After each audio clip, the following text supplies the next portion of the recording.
Hey, how's it going, everybody? Yep, got another review here for you. Uh, yeah, and I haven't done this in a while, but if you would, go ahead and comment, subscribe, hit the notifications button. I'm gonna definitely try to make sure I stay on top of these. I know I say this a lot, but um, yeah, so this is a movie review, horror film, just recently came out. Was that last month? I have Late Night with the Devil, starring David Dastmalchian. I think I'm saying his name right, Dastmalchian. So basically, what this is this is a horror film uh, distributed by A24. Now, I don't really know too many of the other actors in this movie. It's a lot of small time actors in here. So, uh, if you've seen the trailers to this, uh, it it takes place in the 70s, has like the 70s aesthetic to it from what you can see with the production. And now I know we've seen like a lot of possession movies. So if you were ever wondering, you can probably tell by the trailer, this is a possession movie.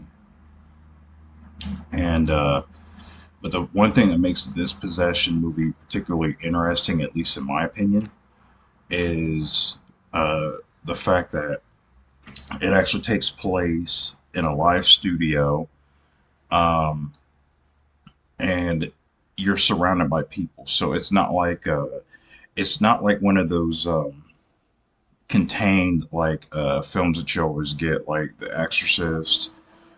Um, we've seen billions of exorcism movies. There's just so many of them that you kind of know the formula. The the girl, she gets possessed by the demon or whatever.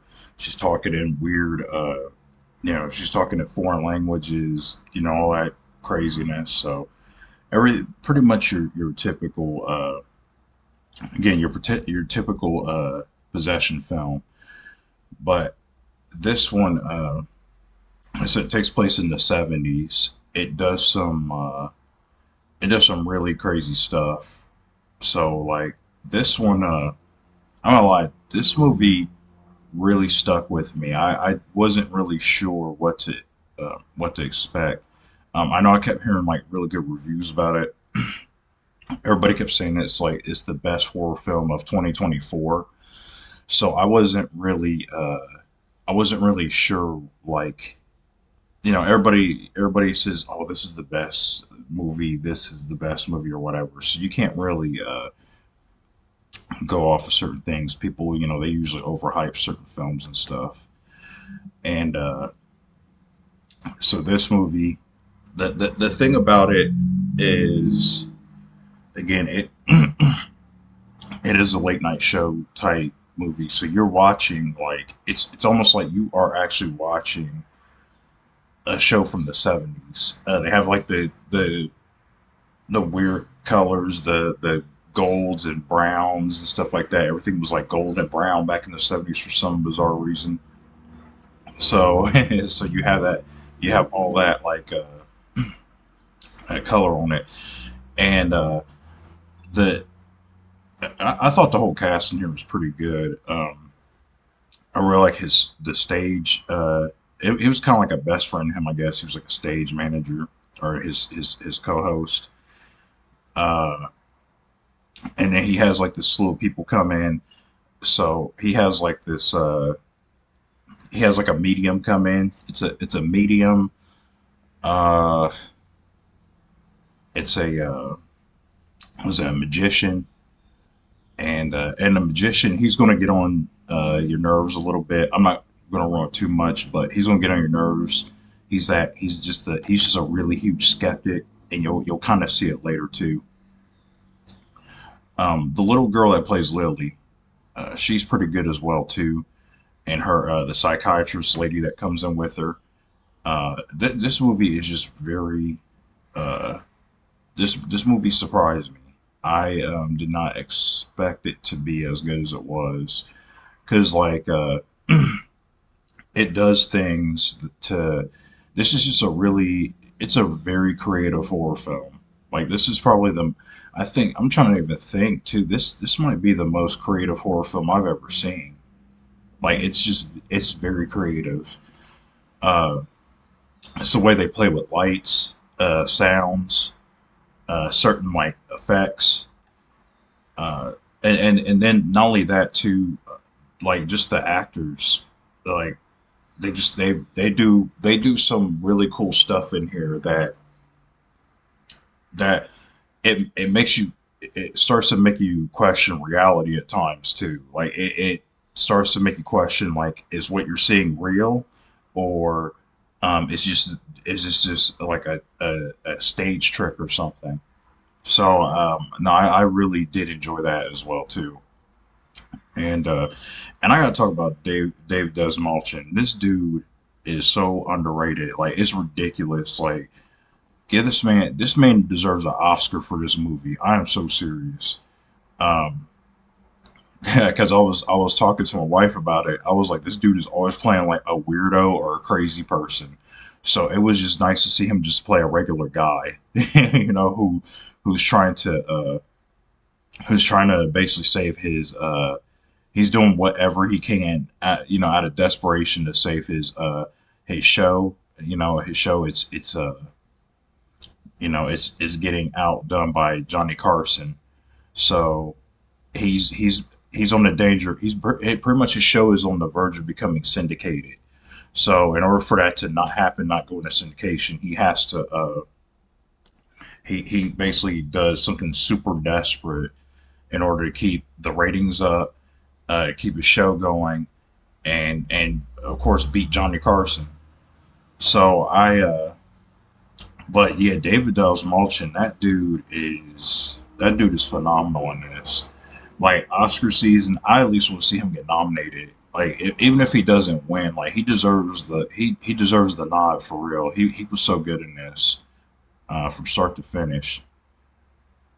So yeah, no, definitely check this one out. This is a really good movie. Like I said, the sound is really cool.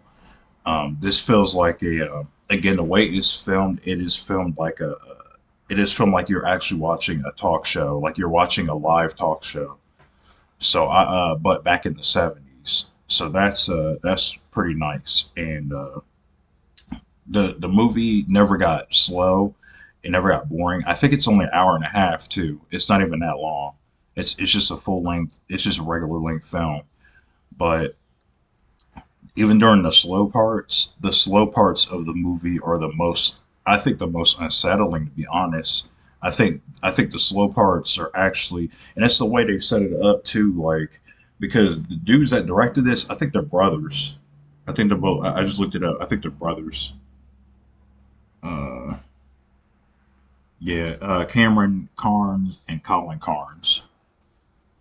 So yeah, yeah, they're both. This is their siblings.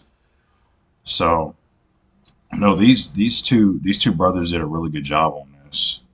This I think this might be one of my favorite horror films uh, ever made.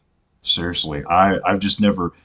Again, I've seen so many possession films and so many exorcism films, but I think this one is the most unique one I've ever seen to date, and that is saying a lot. So because I've seen so many of these, so no, this one is a very high recommend. Like this is a high recommend. If you haven't seen this, I don't know what you're doing. It's on Shutter. It's on AMC Plus. This movie is on streaming in a lot of places. I definitely advise you to go watch it. I feel bad I didn't go see this in theater. To be honest with you, I think I would have got really good experience seeing this one in theater. Um, there's just some creepy moments in this too. It's definitely some creepy moments. Like if you are easily scared, I mean I would exercise caution, but again, like I mean, it sucks for those who don't really like horror films because I really advise you watch this. This is a really good horror film, And as of right now, I don't see anything topping it this year. So I'll keep lookouts for other horror films, but I don't until I see like Imaginary. I think it's the other couple horror films that came out this year. So I'm going to be reviewing Imaginary. That's sorry, Night Swim too. I'm going to be reviewing that one. So until those change their mind and say different, which I haven't heard good things about them, but we'll see. But for right now, yeah, this right here is my favorite horror film of the year so far. Very high recommend. Check it out. Again, it is on streaming, and I will see. Oh, actually, yeah, I forgot to tell you guys. Yeah, again, like, comment, subscribe to the channel. I will be having more reviews up, and that is my review for Late Night with the Devil. Peace.